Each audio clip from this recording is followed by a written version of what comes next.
Welcome back to Uncover Your Magic. As I sit here today, I am alone with both girls at school. The beginning of a new school year is always exciting and hard at the same time. Getting back into the routine and not being in their presence 24/7 has its perks and its not so good things. But most of you know me, I cherish every moment I have with them. I know it will be here before I know it, that Paige will be heading off to college and Presley not far behind her. Lately, I really find myself embracing every single moment, even more than before. I have noticed how they are even more present with me. We are a mirror to each other. Our time together, like this weekend, was so special, and we really didn't do anything. The talks we had, and the laughs, and all the things that make each moment take on a special meaning. I am so present and with them when we are together. If I can inspire you who still have kids at home to do the same, I know you will be happy you did. The thought that the majority of their childhood is over blows my mind. I keep thinking of new trips and experiences we can do to create more memories together while we're still here under this roof. I keep looking back at all the memories we have made and wonder what story they're going to tell about their childhood. To think we only get one childhood and that we each have a story about our childhood. And now, as parents, we have been the guide in their journey in more ways than we know, creating the story they will tell someday of their childhood. I am curious as I watch my girls head out on their own, what limiting beliefs have I, as their mother, made them think are true? I wonder what their dating life will be like. Have I empowered them to be worthy and know that their core beliefs and values are so when choosing a partner, the decision making will be so it'll be so easy for them? As a parent, we all know we are the people who mold our children into who they are. We give them a set of beliefs that they carry on into this world. What a feeling for myself is that I know they will face challenges along the way, but deep down inside, they will hear my voice that's inside of them, and that I have taught them to listen to their inner voice that is guiding them, saying everything is perfect and is all working out for you. When you teach your kids and their teens, especially, that everything is always working for them, not to them, it takes the meaning of situations in life that could be looked at negative into a positive light. I was at a meeting at Pages High School for parents who have athletes last week. It was about teaching parents about social media, vaping, and racial equality. I was sitting there thinking, first of all, thank God they made this mandatory so it might bring an awareness to parents as to what is going on out there. But it also reminded me that I know with all my heart that Paige knows what is right and what is wrong and how to treat people equally and love everyone, regardless of race, religion, and the list goes on. I know she knows her values, so she won't be posting any inappropriate pictures on her social media because she knows anything out on social media is permanent and could ruin her future. She knows her values, what vaping can do to her body. What a feeling to know that everything they spoke about at that meeting, I didn't have to worry about. Do you realize how many parents don't know what their child is putting on social media?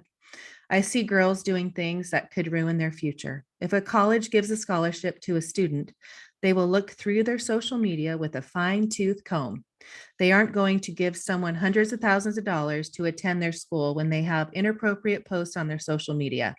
I'm saying this today because the kids today being raised in this generation are faced with things we never were at their age. To have an awareness of what is going on, talking to them openly will create this amazing line of communication. It's so important to be the role model for them because they do what we do, not what we say. I have loved being a mother more than anything. I feel so blessed that God gave me these two precious gifts to raise and be their guide along the way. I keep reminding myself they came through me and are on their own journey of self discovery. My part in it is to just love and guide them, to love and to realize they are pure love. When kids know they are all love and only love, their confidence in the person they are out in this world is someone who is always loving and giving and making an impact.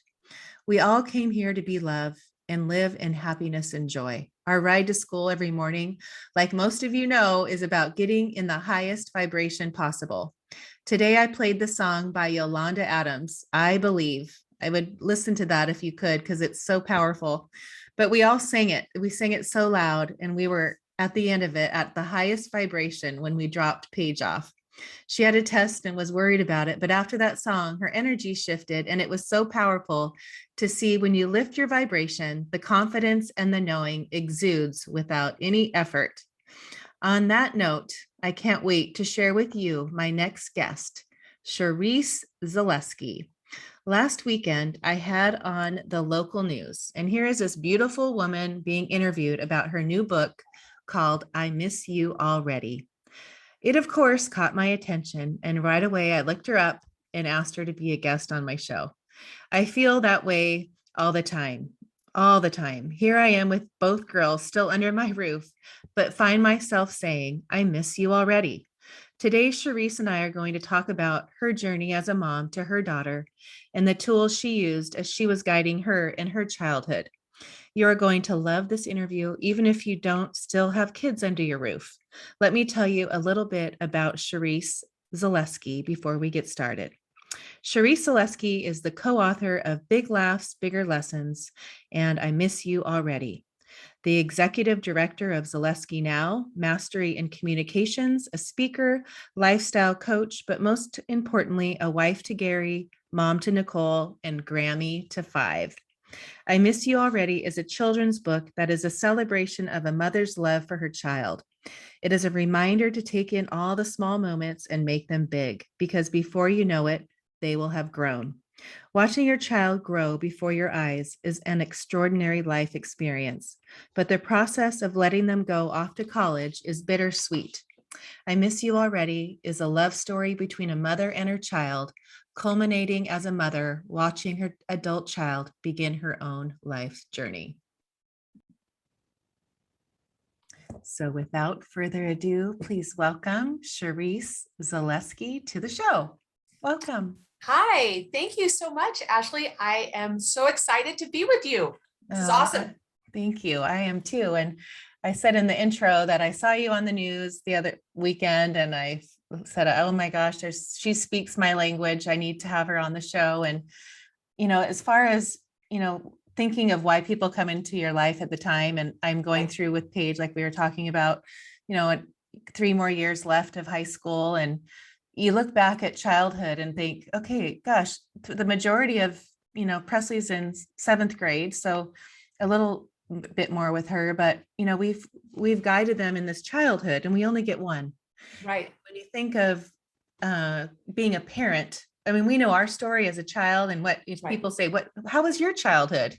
Right. And, you have a story. And so here these little babies come with no story, and we're the guiding light of this story. And then all of a sudden they get into, junior high and high school, and I see I always like the fruit of my labor, what I've really instilled in them their whole life. And now I think now it really came to, it really comes because they're making decisions on their own. They're more, they're more not with me than before. And, but to think of, makes me think, when I was thinking of you, I was like, I wonder what they're going to say their childhood was like, Yeah. Yeah, it's true. It's interesting because I often think about that now that my daughter is a mother and how she describes her childhood, right? I'm hoping that it's described with, beautiful words and expressions. And I actually am very thankful because she does tell me that. She's like, Mom, my goal is to be the mom you were. Like, my goal is to give my children the sense of love and celebration and guidance that you gave me.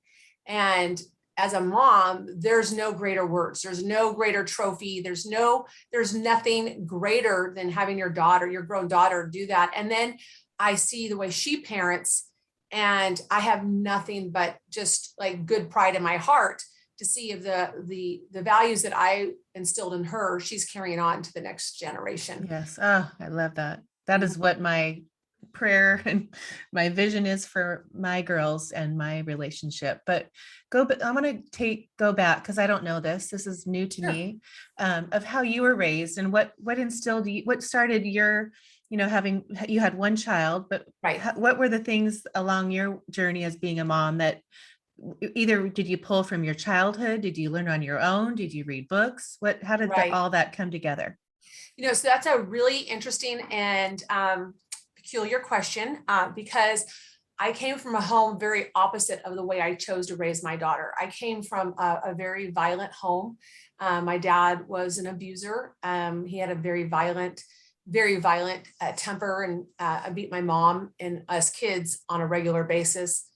And when I was 11, he tried to kill her. And so I was raised in a lot of violence. And then my mom, I never realized it until her passing and going through all the possessions and things. My mom was a hoarder my entire life. And so she lived in addiction. But it wasn't like when people think of addiction, people typically think of alcohol and drugs, but there's an addiction behaviorism and lifestyle. And so I was raised in that. But here was the thing, Ashley, I had a very, very young in my life, I had an introduction to God. And that one little seed never left me. And from that moment, in the chaos of our family, I was always on this quest to know God and to find God. And this little girl that was a stranger, I mean, virtually a stranger, one day invited me to a Sunday school class in this little church in Northern California. And I went, and everything worked. It was right. And it was a small church, and that church literally adopted me. And the women there and the families and the moms and dads, they became my role models. So they instilled in me what a nurturing couple looks like, what a nurturing father. I didn't know what a nurturing father was. Mm-hmm. But to see these men and how they cherished their families and provided and protected and just set a godly example. And then these women who loved being a mom. Like my mom was just overwhelmed with her own brokenness. And I know she loved me and she gave me her absolute best. I mean, I have no doubt of that. But she was a broken woman. And so those were my role models. And I thank God for them every day because they really they introduced to me what a healthy families look like. Explain your mom. What do you mean by that? So my mom was raised in a really very, very unhealthy home. And she was very, very broken when she met my father. And at 17, and they got married. And making sure my phone's off there. And so my father was broken, and then she was broken. So these two people come together that are very broken, trying to create a life. And her brokenness versus his, they clashed, right? Like if they were both drinkers, then maybe their brokenness would have been more cohesive, right? Right. But my mom's hoarding and her behavior and addiction, I think, set my father's anger off because he didn't know how to control her and he just wanted her to obey him or whatever. So that would just go into rages and beatings and things. And so wow. My mom was in many ways a very strong woman on the outside into her professional world. She gave the exterior being very strong, but inwardly at home and whatnot, she was a very broken person, and but did the best she could with the tools she had. Right. And Totally. so I don't begrudge her. I have nothing but love and admiration for my mom. But now, I'm 54 and the years of processing and trying to figure out. And then when she passed, going through her 16,000 cubic feet of items that she had Wow. saved every item in her life, like literally it was like a TV show of hoarding. You go into a person's psyche and so she did her best. But she was just really broken. So What do you think the meaning of hoarding? What is going on mentally that makes someone hoard? Because I'm relating to this because I was at my mom's. We hadn't seen her for a year because of the pandemic, and my sister and I came in and we're like, we're getting rid of this stuff. And we did it in like 10 minutes because I felt like, Mom, you're a hoarder. What are you holding on to? You need to let go so new comes in. What are you doing? Right. Well, hoarding, I think, is a very complex disease or addiction in the sense of, so my mom was raised very, very poor. very, very poor. So when she had the opportunity to buy things for herself, she was constantly rewarding herself with buying more things. So that was part of the hoard, right? The constant need to purchase more items. Then my mom was not necessarily able to dissect uncomfortable personal emotion. And that translated to items, never letting go of an item, right? Mhm. Because it had some kind of emotional attachment for her. And so it always became, she just held on to everything. Like I literally found receipts and things from 60 years ago and things, just she had her junk mail categorized. She's been saving her junk mail for 20 years. Oh my gosh. Right. And so, Wow. but that's a disease of the mind, right? Where Right. she somehow and it was like, I think it was her way of trying to have control in her life. Like I'm organizing all this stuff, but it's also a deflection of not dealing with her inner turmoil. Yes. So, Fascinating. So when you met the church, you got introduced to this church and you're learning, right. oh my gosh, this is how life can be. And I'm Right. like, you're just inspired by these people and how they love. And that now it's like this whole new feeling. So you get out of your house, you graduate and move on to Right. college and right. meet your husband. And yeah. So I my whole life, I have had a desire to serve people through ministry and through my faith. And so because I saw what God did for me, what God plucked me out of, the church was phenomenal, but the amount of love and nurturing that I got from God and him loving me and that's really like the book that we brought us together. I feel like God dropped in my heart. That father love that I never had. God protected me and just, he restored areas of my life that I can't even fully go into. It's so profound. So I went off to college, met my husband. That is like a whole other saga, like a Lifetime movie story. And, but I digress. And so, but I've been married for 31 years. And so ironically, this is the funny thing. So before I married my husband, like if I would date a guy, like after 3 dates, I'm like, okay, yeah, you're nice. You're a guy, whatever. I want to meet your parents. Let's hang out with your brother and sister. Cause I'm going to marry into a great family. The guy was almost secondary. What are your parents like, And I was like, cause I was going to marry into a family. I had this visions of aunts and uncles and cousins and brothers and, joy. And so that was kind of my MO. I meet my husband. We have this whirlwind romance. We get married in less than a year of meeting each other.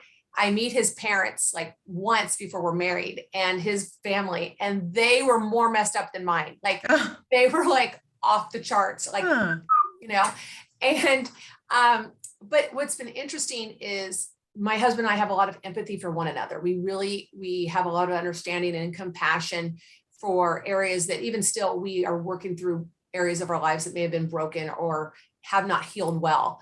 And so that was how but because of that too, I think we both knew what we didn't want with our daughter. We had one child. We knew what we didn't want. And he has 2 older children from his first marriage. We knew what we didn't want. And so sometimes that's a great instructor as well, right? Not just what was done for you, but what you don't want to repeat. And I think one of the things, and I've just spoken just briefly, but I think what I hear you say, kind of like the undercurrent, it's, the power of being intentional. And I think that one of my greatest sadnesses is when parents become apathetic, when they just are waking up and going through the motions. I just want to shake them and go, oh my gosh, don't you understand? This is like the greatest gift, joy, experience that will continue for a lifetime. And so I think everything that Gary and I went through in our childhood, it caused us to be really laser focused about being intentional. Yeah. And what was he like as a dad? My husband? Yes. Okay. So my husband, he is a very big personality. Like he says I'm the talkative one, but I'm like, he's big, like he's just huge personality.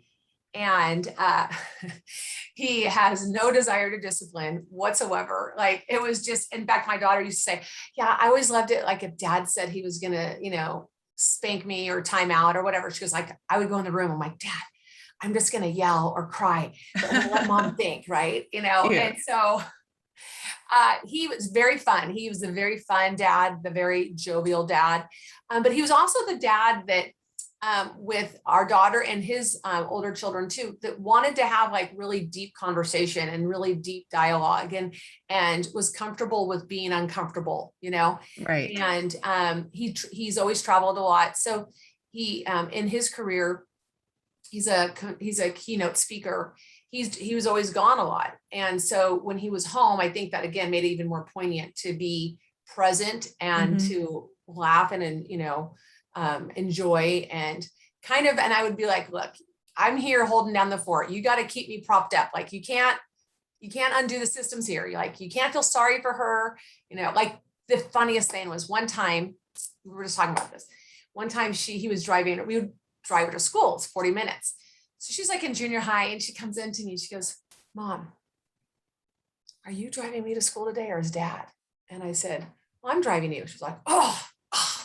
I go, well, why? She goes, don't tell Dad. She goes, but every day to school, I ask him for a Starbucks. I get whatever I want. She goes, I've got Dad wrapped right here. And I go, oh, really? Good to know. Note to self. Right. Great. Yeah. Funny.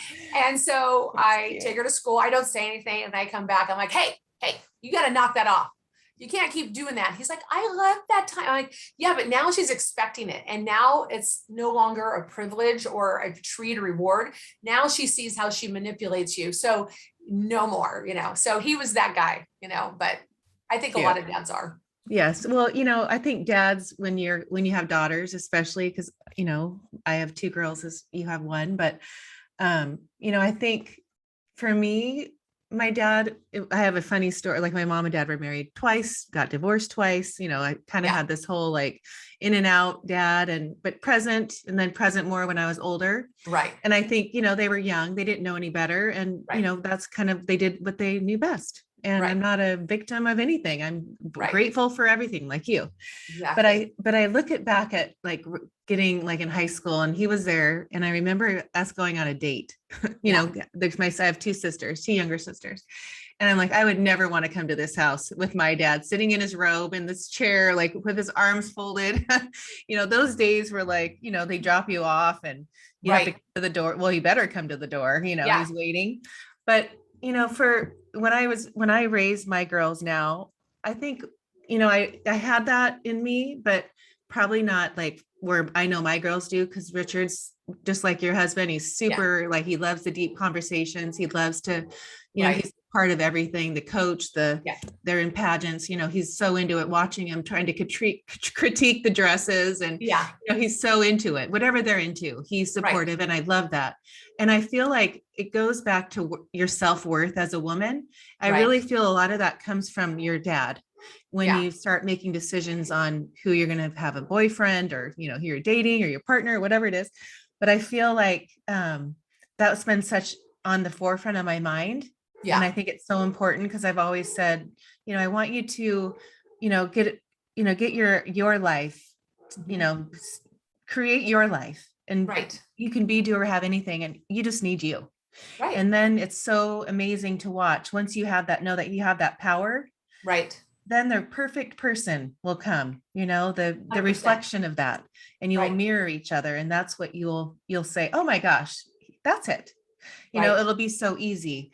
So I guess as a mom and with you and how you raised your daughter on how she picked her boyfriends, how did that work? So she had, you know, most of everybody she ever dated, she knew from school, from high school and growing up together, either grew up in her Christian school. So that was, and I'm a very strong proponent of cultivating your children's environment because who they spend time with, you know, is who they're going to have friendships or heart bonds with.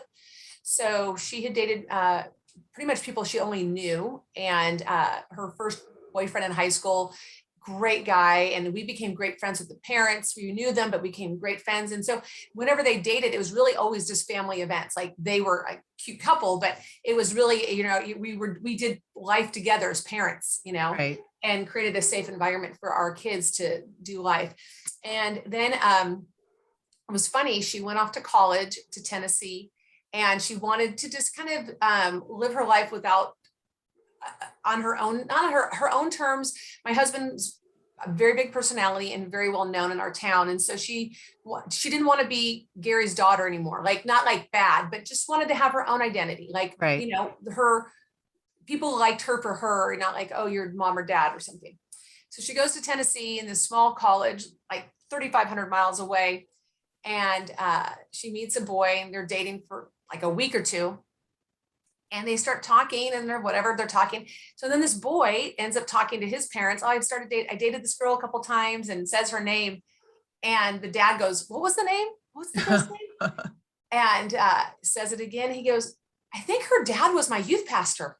Oh, funny. And so my daughter laughed. She's like, I couldn't even get away from you on the other side of the country, a remote town. Somebody knew you. Anyways, so she dated him a little bit, but then she comes home and she was just kind of going through some things and just evaluating things, but she knew her worth. She knew her values. She never deviated from that.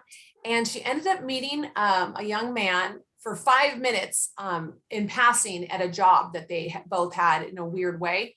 But it was a 5-minute exchange. And he asked for her phone number, and she had never given out her phone number to anybody because she always just knew the guy she dated. Right. And they started talking on the phone by texting, which was so weird to me. I'm like, why isn't he calling? He needs to call here. Like, I'm still in this, like, you're 16 mode. And, we pick up the phone and you show up at the door and she's like, Mom, we don't do it that way. We text first. That's like the first protocols. I'm like, oh, funny. Anyways, they did that for a little while, and they ended up falling in love, and they got married. And I have to say, hands down, across America, I have the best son-in-law anywhere in the United States. Like, I have the most extraordinary, wonderful son-in-law that he loves and adores my daughter. Like, he cherishes her the way you want every daughter to be cherished in a marriage. He is the best father. I mean, he just is amazing. And he loves Gary and I, and he's just, I can't say enough great things about him. And so, but I think because too, she had those values instilled, she knew it was like to be treated well. She didn't have a reference of it's okay to be treated badly. Mm-hmm. And so she met, when they met and their relationship unfolded, that's how she married somebody that was completely out of our zone, that I was like, well, how do I get to know his parents? And how do I need to do my background checks, but I think God had it under control. So. Oh, I love that. You think of in high school and you watch, who they pick, and Paige there's no one she's liked yet. So we talk about it a lot now. And I see her talking, we were at the mall this weekend, and I said, are you kind of thinking about because homecoming's coming? They didn't have anything last year because it was COVID. And so all these new things, school 5 days a week, and now the whole school's in. So she's like, Mom, there's no boys that are, I said, yeah, you're not going to have, all these friends have boyfriends and I don't, and I said, that's fine. It'll come when it's right. And when you feel that, you don't have to just go find a boyfriend. No. But it's so funny to watch when I'm at the observer of when I pick her up or see the boys, and she's on crew team, and there's a few girls that have boyfriends, and you watch that, and she goes, Mom, it just doesn't feel right to me when I see that. And I said, until it does, then you'll know, and then we'll talk about it, Exactly. But going back to when you were writing this book, I Miss You Already, because it's coming tomorrow. So when I ordered on Amazon, I was like, shoot, I wanted to read it before. What sparked that? First of all, the title, of course, I understand, but what made you want to really just put this book out? So how this book came into being, I never planned on writing a children's book. I've always felt more like on inspiration as far as connecting with women and their hardships or what they've gone through because of what I've gone through. And my husband was on the road. Like he did. He spent, it was his career of speaking. And my daughter, I think, was sleeping next to me in my bed. Like, Mom, can I sleep in your bed tonight? I'm like, yeah, sure. Like, as long as it's not neediness, like I have no problem with that. Right. Yeah, me too. So, cause I'm like, those moments go so quickly. So as many moments as you want to grab with me, I'll take them. Right. I have no problems with that. So, anyways, she was like 7, 8 years old, and she was sleeping in my bed, and And I just remember looking down at her, and my heart just ached. And I was like, I miss you. I miss you already. And I was like, how can I miss somebody who's sitting right there in front of me? Like she's not gone. She hasn't gone anywhere, but how is it that I could feel this ache? And it was just this realization that it goes so fast, that the moments are so fleeting, and she's such a precious girl. And I was so thankful to be a mom. And I really didn't think anything else about it. And I went to sleep, and I felt like God woke me up in the middle of the night and said, okay, get up and go write. I'm like, what? Go write. I went to my office, and I literally in 10 minutes just wrote out every line of this book. And so then it sat there, and I didn't know what to do to get it the right illustrator, finding the illustrator I wanted, and what does that look like to publish a children's book. The market had really changed drastically in the last years since I started it and wanted to publish it. But I think the desire of my heart in this book was first for my daughter to have that love story. It's a love story between a mother and a child, and that she can have that, because I think there's times as our daughters get older and they start to have that separation, they carving out their own identity. It's sometimes that we can be misconstrued. Sometimes things get blurry and we just get misunderstood. Right. But this is like a love story between me and my daughter. But I also want it to be a love story that reminds every mother and every father, every grandmother, everybody who reads it to cherish those moments, because they're growing, and they're going to go off, and they're someday going to have a life of their own and have their own children. And you're going to miss them, you're going to miss it. And there's some beautiful songs like You're Going to Miss This and Don't Blink. And it all goes to that spot about how quickly it goes. And so that was really the inspiration. Kind of did it too. I felt like out of obedience, I felt like God just put it in my heart, and I'm like, okay, I'll just continue to move forward with it and see where it goes. Oh, I love that. I remember it reminded me of, I remember being at the grocery store when they're in their little cars, in the little carts, and people will come, oh, enjoy the moment that goes by fast. And I'm like, oh, sure. Like, gotcha. Yeah. And now that's what I do at the store. Oh, that goes by so fast. I wish mine were still in the car seat, or in the little baby thing. But I think when you think of life, because I didn't have my kids until I was 37 and 40. Yeah. So later in life, I really just knew when I have these babies, I am going to live in every single moment with them, every single second, live in the now, the moment, the present, everything. And I'm so grateful that it worked out that way for me, because I now look back, and I know that I look back and go, gosh, I think they're going to tell a pretty good story for their childhood. I feel good about it, and I think it's because of my presence and being there and being aware. And I was thinking about, we were at this meeting for school on Friday, and it was for all the parents who have athletes. They were required to go. Right. And I'm listening, and it's about social media, racial equality, and vaping. Mm-hmm. And I'm glad, I'm like, thank God they required every parent, because I bet 90% of those parents probably are clueless of what's on their social media, clueless of what vaping is. I mean, I'm looking at it going, oh my gosh, all these things that kids come up with, they get their emails to send to Amazon and get all these sweatshirts with the rope, with the vaping in it. And I'm learning all this. So he has a slideshow, and then the racial equality, they're having a program, which I think is beautiful for kids to love, learn how to be loving, regardless, let's just be loving, and I tell, when I've taught the girls how to be loving, Mom, they're just not loving. And I said, just be loving. There's not much more you could do. You just got to be loving. Those girls don't know any better, or whatever. Right. But when I was sitting there and I was thinking, first of all, it was mandatory, and I get why. Because I'm sure they're thinking, if parents don't know what these kids are doing, we better make it mandatory. So we're all sitting here and they have to sign out. I mean, it's or your kid can't be an athlete. So they all show up. But, I'm listening to social media, and I'm thinking, he said 10 kids that got full scholarships. Well, this colleges cut them off because they looked at their social media. Yeah. Anything inappropriate can ruin, that's all permanent. And tell 100%. Paige that, and she's like, Mom, if you saw some of these girls' Instagrams, I Yeah. don't think they understand that. And I said, Right. when you think of, we don't know what social media, I mean, we grew up with nothing like that. Right. And now it's so prevalent, and it's like, we don't know, the parents don't know either. So we're all kind of on this journey at the same Right. time together. So Right. we don't know the repercussions. We don't know, all the things that could manifest from social Sure. media, right? And the Yeah. TikToks and all the things and the addiction. I mean, on top of that is Oh, just this goes on and on. so when I'm listening and I'm thinking, oh, thank God, Paige, that my girls, are Right. so aware, we're so on it, and they can only be on their phones for an hour. I mean, I have so many, and they Right. respect everything. They get why it's never a fight. And Right. then I think racial equality. Oh my gosh, I've raised them with love in their eyes to every single Right. person. What a God, we're all God, we all Right. are come from, and to know that. And I'm thinking, oh, that makes you feel good. And then we go to the vaping thing.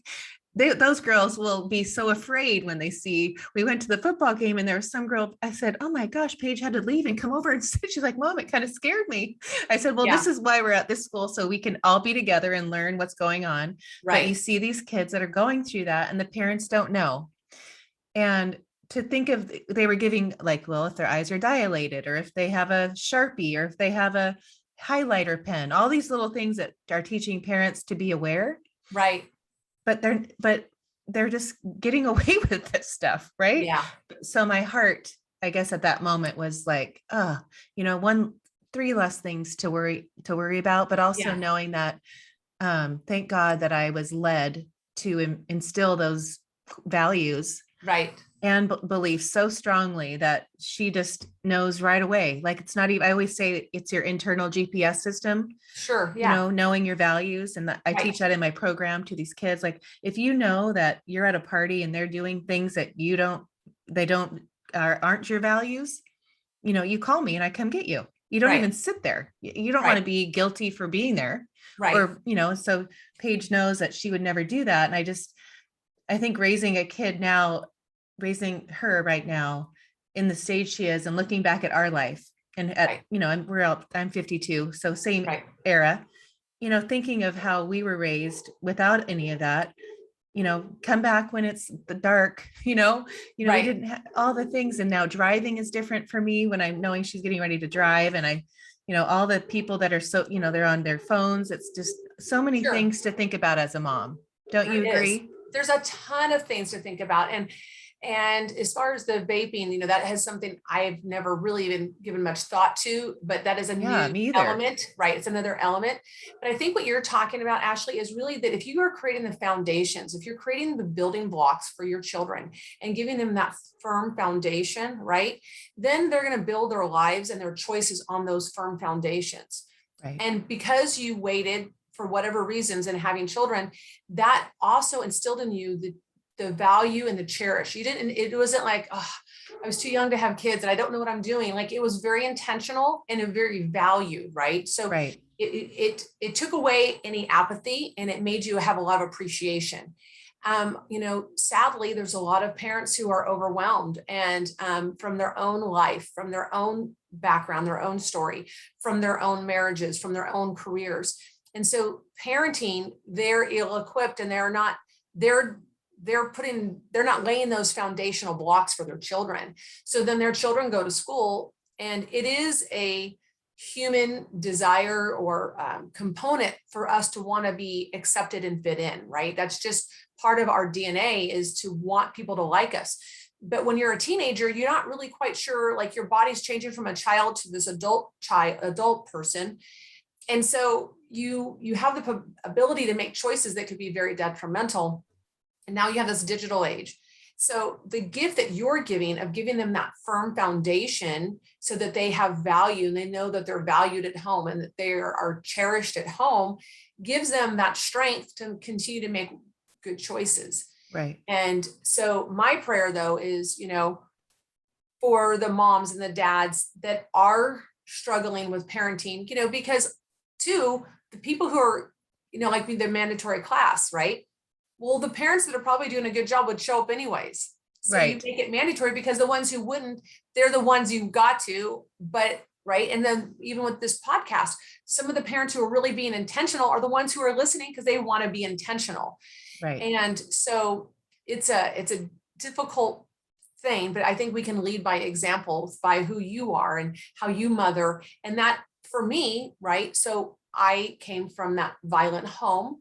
It could have been very easy for me to duplicate what I was raised with.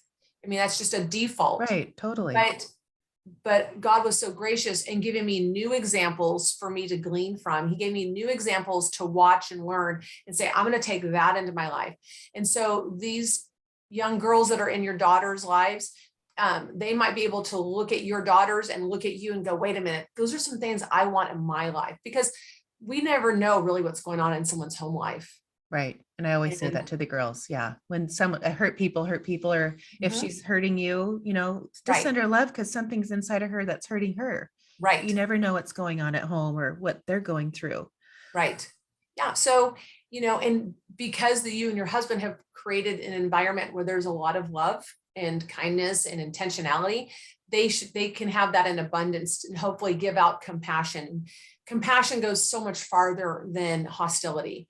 And especially in the current climate, everybody's got opinions. I have my opinions. Everybody's got their opinions. But if we can walk in more compassion and in that spirit of compassion, I think that will go a lot further in breaking. And I think even with our children, I remember when my daughter was in junior high and high school and had moms like, I'm going to kill my kid. And why do you get mad? I get mad at Nicole. But at the same time, let's not forget what it's like to be that kid. Like, it's difficult navigating those worlds. It's Right. difficult navigating your social life and your body changing and your emotions. Like, have compassion for your child. There are things that they're trying to figure out too, and just be compassionate with them as we figure it all out. Right. It's funny when I'm on my own spiritual journey right now, and I really delve deeper this last 2 years. Being on this podcast and meeting all these people has really opened my eyes. I guess that's Yeah. really what it comes to. And so I'm in, learning about my limiting beliefs and learning what triggers me and learning, being the person. I always say, kids do what you do, not what you say. Uh-huh. And so, I thought about that before I met you and thinking of things we were going to talk about, but I look back at how I am in the last couple of years and, not letting things trigger me and being the straight line, being the calm, not Right. having a storm. And so when watching the girls, and it's all about, I know it's a mirror there. I just sit there and listen. I said, and they're upset. I go, gosh, isn't that interesting? And Yeah. then they come down, and I Right. think, when you learn your things that trigger you and you learn your limiting beliefs that aren't true. And I tell the girls, well, why did that trigger you and her? And I used to say, because she would get bullied a lot. Yeah. And I would say, the mama bear in me, let me Sure. go talk to the Oh, principal yeah. and, Yeah. don't mess with my girl. And now what I've learned is that, in her soul, like she's attracting that. And this is her lesson to learn instead Right. of letting me go interfere and try to be the Right. blocker, tell on the people, call the parents. I just would never do that. And I understand now, like now with Presley, 3 years younger, watching her go. And I think that's for a lesson. What do you think you're going to learn? Because Mhm. that is something that you wouldn't have even noticed that if it's not a Right. lesson you need to learn to remove from your, your Right. body or your soul. Right. So I think as a parent, knowing that it's not a reactive universe, it's not a reactive, to not be reactive, Mhm. and to know that when you do react, it's a limiting belief that you think is true, but it really isn't. And know that it's all perfect and in all right, God's timing, and Right. everything is working for you, not to you. I always say that that's our motto in the house. Right. But, just to have that place where they don't have that parent reacting, Yeah. and I really see a difference in them because of me, right? Sure. Yeah. Well, you're setting a standard and you're giving them a place to be calm so that you they can be vulnerable and they can be kids because their life is in transition, right?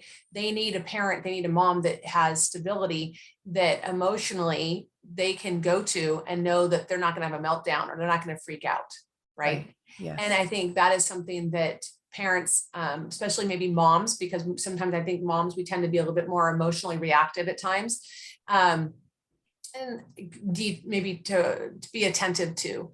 And I think we all have a choice. We have a choice. And I think if we own that in our own behavior as parents, and then we own that, we set that example to our children. We listen, you have a choice on how you choose to respond to the situation. You're not a victim. And I think that's a really key component to teach our children, especially our daughters. You're not a victim. You have every asset available to you. You have parents that love you. You're living in the best country in the world. You have a great education. You have health. You have your mind. Like, you have everything going for you. So really the only difference is what you choose to agree with in your mind and your body and your spirit, and then what you're going to make that, how you're going to live that out. But if you don't live that yourself, right, then you can't just tell your kids to do one thing and, you're doing the other. Right. I remember years ago, I was, my husband was coaching a man and we were talking about what he spent his time doing and just whatever. And I think Nicole was, I don't know, like 3rd or 4th grade. And I said, well, we don't watch anything that she would not watch. And he goes, what do you mean? He goes, you don't watch rated R? I go, I don't watch anything that I can't say it's okay for her to watch. I can't live a double standard. If that's not okay for her to be watching, then I shouldn't be watching that. I go, because I don't set my example by what I tell you to do. I set my example by what I'm living.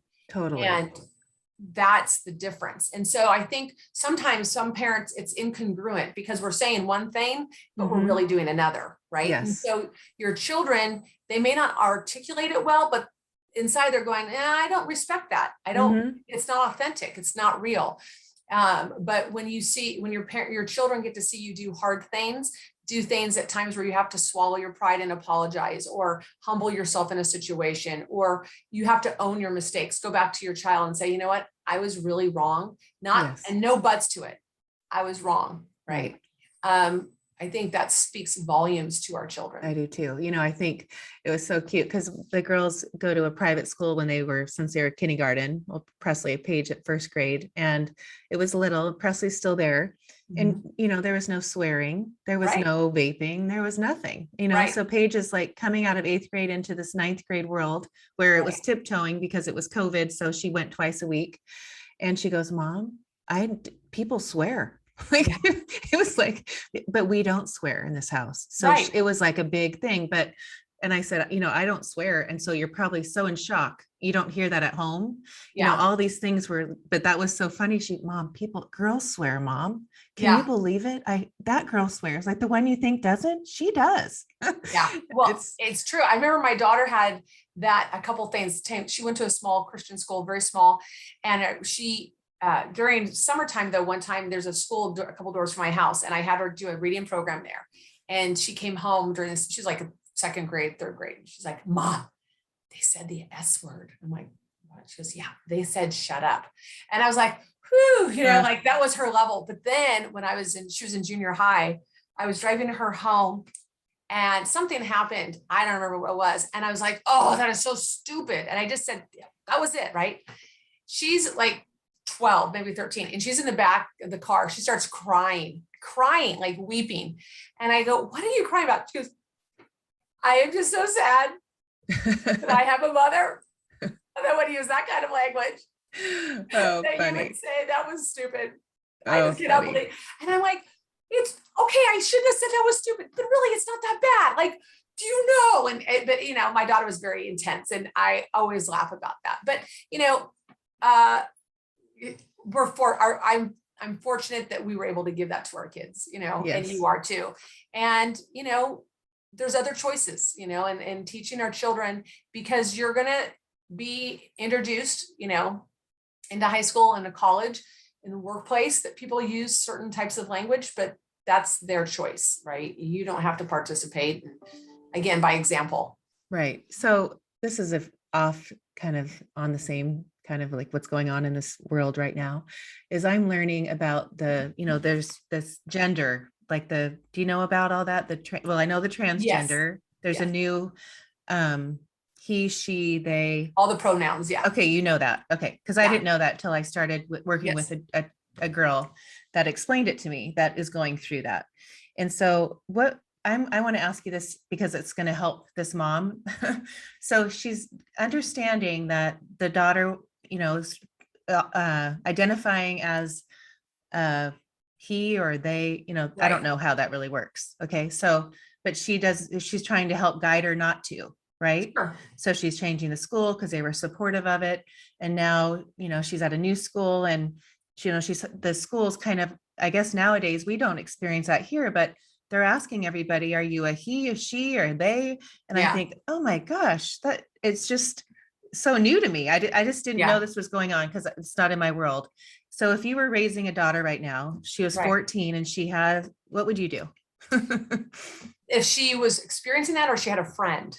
She was experiencing that and had friends that were probably influencing her. Yeah. So if I had my daughter had friends, and definitely I remember different times, my daughter went to a small school. There was a couple of girls. I said, those girls are struggling. You need to just love them. And she had friendships with them, but you have to be wise in your engagement.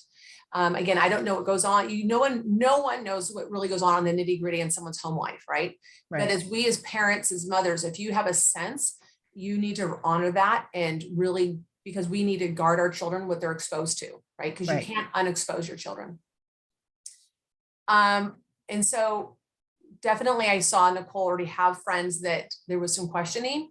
Love them, be compassionate, never be mean, never be cruel, never act out of love. But in that, I guarded her engagement because I did not want certain things exposed to her. If I had a daughter that was questioning her, let me just say this, in who I am in my faith, I believe that there's a male and there's a female. I don't believe that there's these cross gendering. However, I do believe that those are real experiences that people are having. Right. And I believe that and the reason for that is extensive, like probably a very long, much longer conversation. I would first want to talk to my child and say, look, I love you. I adore you. I believe that you were perfectly and wonderfully made and that God has a perfect and wonderful future for you. I think that there are a lot of confusing voices that are coming to our children in this world today that could tell you a lot of things that are not true. I remember as a little girl wanting to be a tomboy. I remember a little girl doing a lot of things that now I'm concerned would be mislabeled, Right. and propagated that I must have a gender issue. And I don't agree with that. I think our media and our culture is in very dangerous ground of doing some very dangerous things to the psyche of our children. And so if my daughter ever experienced that, I would love her. I'd say, I'm going to love you through this. I love you, but I don't believe in you were beautifully made. Right. And and again, I have a family member that is actually going through this. And my heart breaks for this family member. This child has always had some delicate psychological issues. And I think that this child thinks that all of their complications and not fitting in and feeling uncomfortable with themselves, this is their answer. Right. That's kind of where I was going with it. I feel that same way.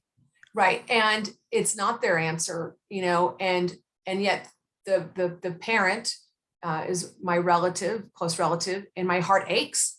They're trying to be the best parent they know how to be. And they're very alone in this situation.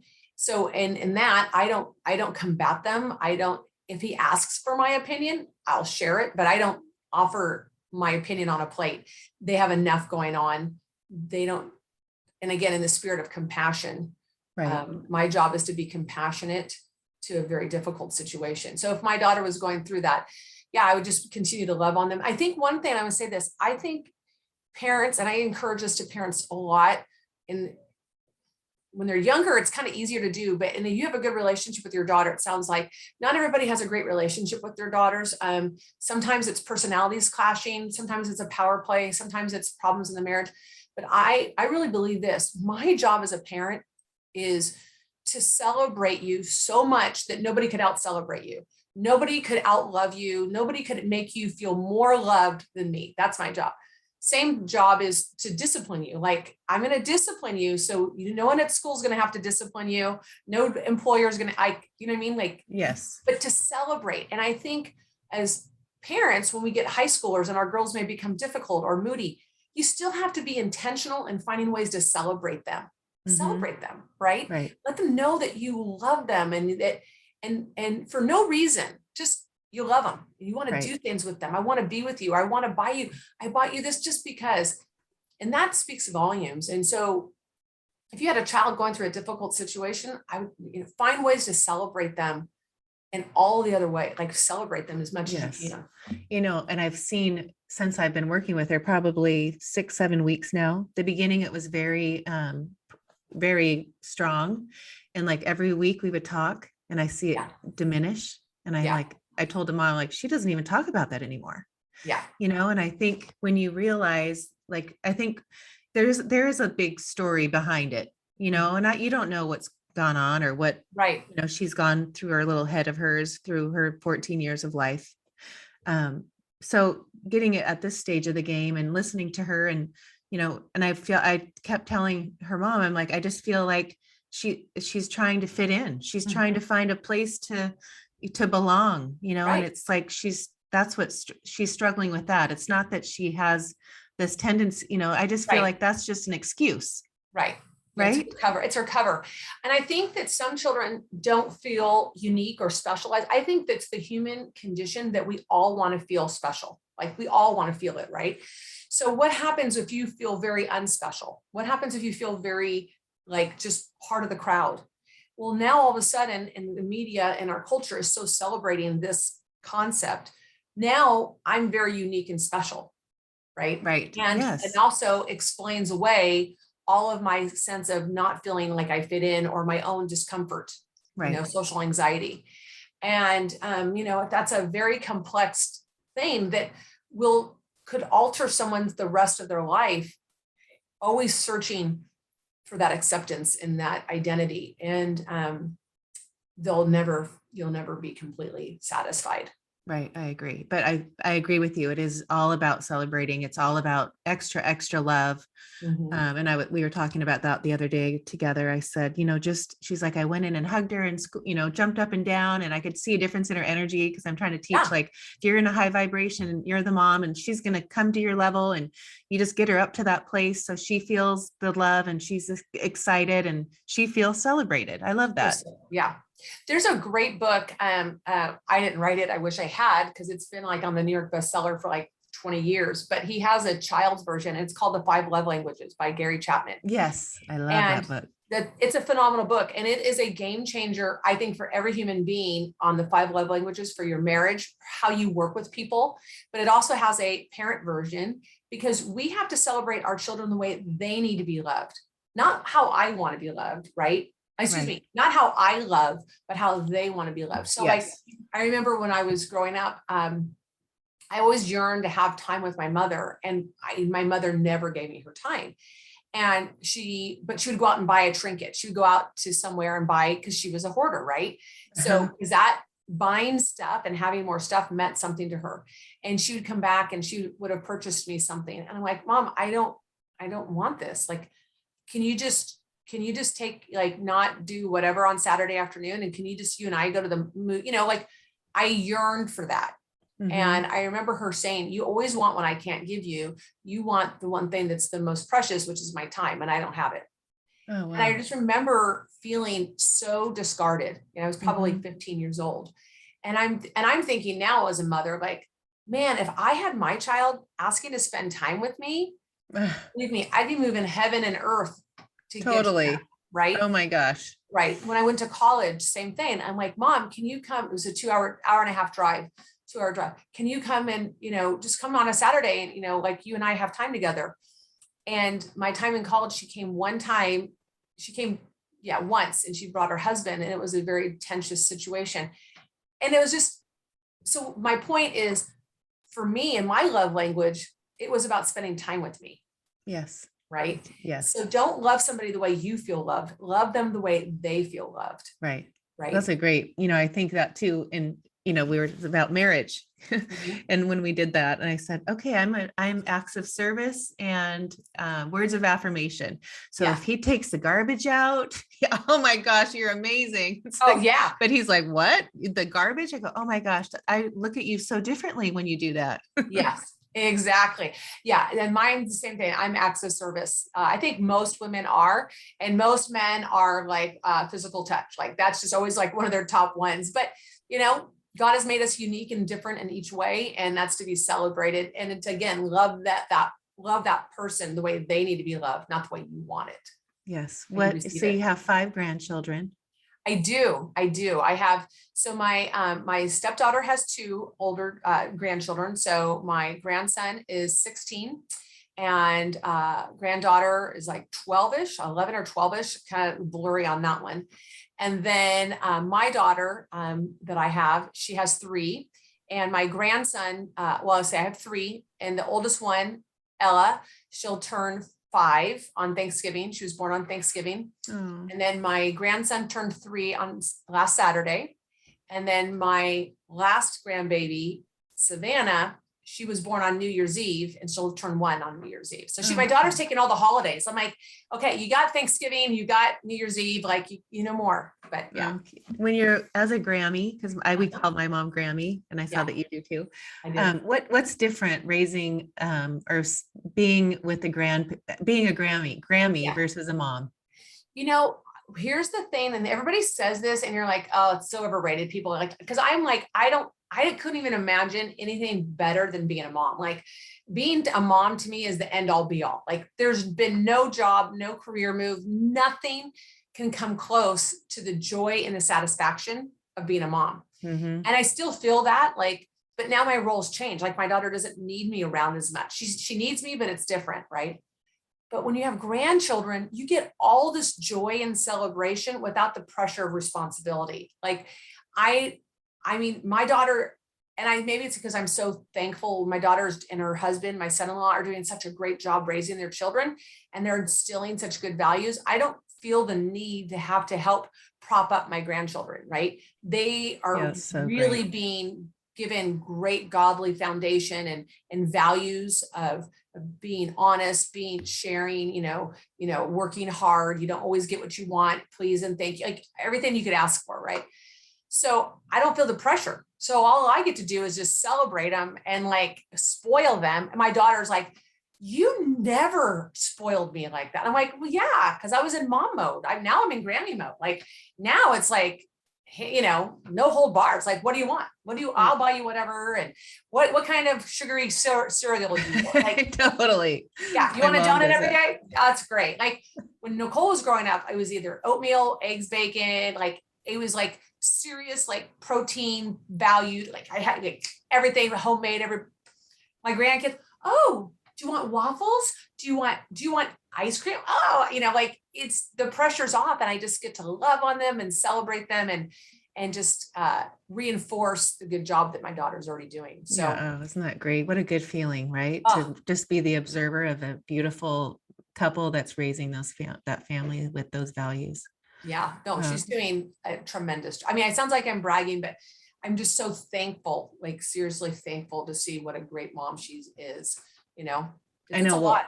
It is, but you think of when you say you're bragging, I think, oh gosh, well then I must be bragging a lot, but I'm looking at it like, oh, I'm so it's a grateful, like, thank God she knows her values, that, yes. And I am bragging because I've really worked hard to make her see that, and I'll brag till so that everyone can hear me, but Absolutely. It's just such if I could say too, the most important thing I've ever done is be a mom. And and I know that I've put my whole 100 million% into that. Yes. And so I do take bragging rights because I feel when I see her, I think, oh my gosh, oh, thank you, God, like, oh, she knows, and she knows what's right, what's wrong. It's the one job you don't want to have regrets on. Right? Yes. there's marketing material that I've done for my husband's career. There's a lot of promotional things I've done. There's a lot of jobs I've done in our career. And I can look back and go, oh, I regret that. I should have done this, or I should have made that contact. I should have done whatever. Being a parent is the one area you don't want to have regret. That's the one thing. And you're going to have areas, you wish you could have done better. You look back and go, I could have done better at that. But as with all of your intentionality, with all of your mindfulness, if you can know that you've given it everything you've got to give it your best, so that at the end of your life, the second chapter of your life, you can have peace and hopefully reap those rewards. My husband and I are now in the process of probably selling our home and relocating to Bakersfield, California. Not that I ever planned on moving to Bakersfield. Nothing wrong with people in Bakersfield. I don't want to diss Bakersfield, but it wasn't like, on the plan, but to be close to my daughter and my grandchildren. Right. Oh, yeah. And that's our legacy. Those are the pillars that last in our life, What would your daughters on our last note, what would your daughter say about you? What's your legacy? Like, what would she say? That's a great question. I might ask her. I'm going to see her tomorrow. I hope my daughters say that my mother loved me well. That my mother made me, and being a mom, the most important thing in the world. Oh, I hope and pray. That'll be a great question. But I might ask her that tomorrow. Like, hey, what would you say about me? Like, what's the one word? Like, what's on my tombstone? Right. So, but I think I'm very fortunate. She calls me a lot. We talk a lot. And she's given me a lot of compliments and asked me questions. And I think she knows that's my heart cry, that I loved her well. And that being a mother was the epitome and the greatest part of my life. And I did it well. And I'm hoping, that she'll say that. Yeah. Oh, I love that. That's what I want my girls to say, because that's all I do is love, love, love, love, love them. That's all that matters. Right. Yeah. And to know that they take their life on in that same respect, is to just love.